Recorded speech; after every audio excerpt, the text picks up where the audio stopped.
Greetings to all. Welcome back to our YouTube channel. Myself Sanchita Sanand, a first year law student from Galgotias University and currently working as a legal intern at Lexazan Company. So today I'm here to talk about medical negligence in India. Medical negligence has become one of the serious issues in the country in recent years. Even the medical profession, which is known to be one of the noblest professions, is not immune to negligence, which often results in the death of the patient or complete or partial impairment or any other misery which has adverse effects on the patient's health. There are instances where doctors who are undereducated leads to the proceedings in the court of law due to the magnitude of negligence or deliberate conduct shown by the doctors. So, what is medical negligence?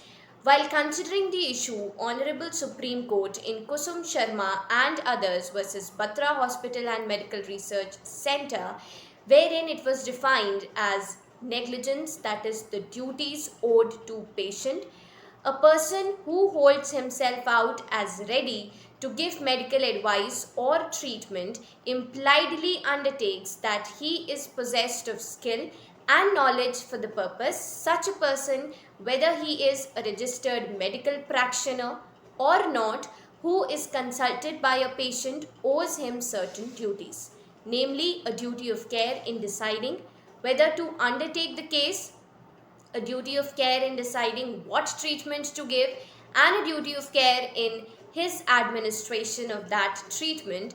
A breach of any of these duties will support an action for negligence by the patient. So, basically, there are three components of medical negligence. First is the existence of legal duty, second is the breach of legal duty, and third is the damage caused by such breach. There are various kinds of situations which amount to medical negligence by a medical professional, such as incorrect diagnosis, deferred diagnosis, inaccurate surgery, long term negligent treatment, childbirth, and labor malpractice, needless surgery, and erroneous administration of anesthesia, etc.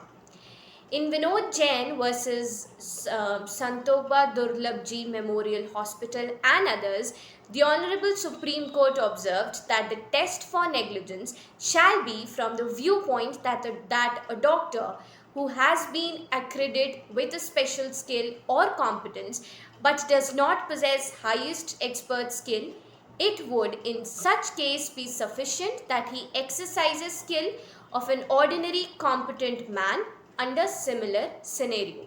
This is primarily done for greater good of the community at large, to prevent the doctors from thinking about their own safety instead of the safety of the patients. What does not amount to medical negligence? If a patient has suffered an injury, the doctor might not be held liable for negligence. In case of error of judgment by the doctor, he shall not be charged against any such actions. Even doctors are humans and hence are prone to make mistakes, and therefore they shall be allowed some relief. Merely based on the fact that the decision of the doctor did not turn out to be favorable, he cannot be held liable against such error in judgment.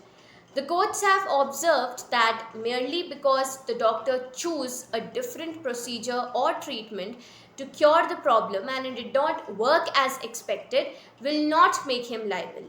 One must prove that there was breach of duty on his part.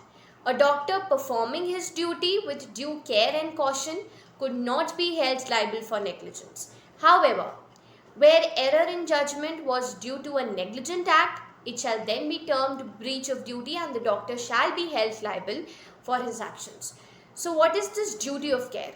The Honorable Supreme Court in Dr. Lakshman Balkrishna Joshi versus Dr. Trimbak Bapu had observed that every doctor must exercise reasonable standard of care that are set out in the profession. Any breach towards these duties shall hold him liable for medical negligence.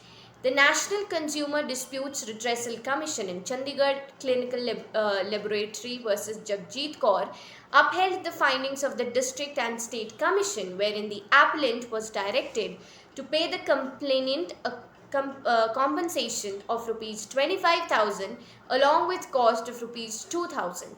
The appellant laboratory had issued the patient with wrong reports, for which the Honorable Commission held that the appellant had a duty of care to give accurate findings to the patient, and failure of the appellant to take due care shall amount to medical negligence. So, when does the liability arise?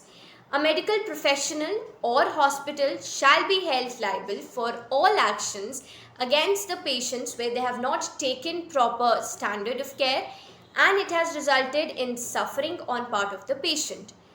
The burden of proof shall lie on the complainant to prove a case of negligence.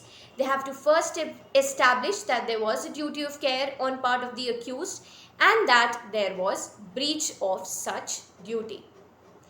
So the patients, while in pain, approached the doctors for their treatment with a simple hope of speedy recovery. However, sometimes there are situations where the treatment do not go as planned. It may be because the result of natural course of life or due to the doctor's fault. One thing which should be kept in mind is the fact that even they are humans and prone to making mistakes. However, any harm due to the negligent act on part of the doctor or medical staff shall attract liability. Any person aggrieved due to the medical negligence shall approach the above mentioned authorities or courts for compensation. So this was all about the medical negligence in India. Thank you so much for devoting your time and listening to my video. If you really liked my video, then please like, share and comment. And do subscribe to our YouTube channel LexClick for more upcoming such videos. Thank you so much and have a nice day.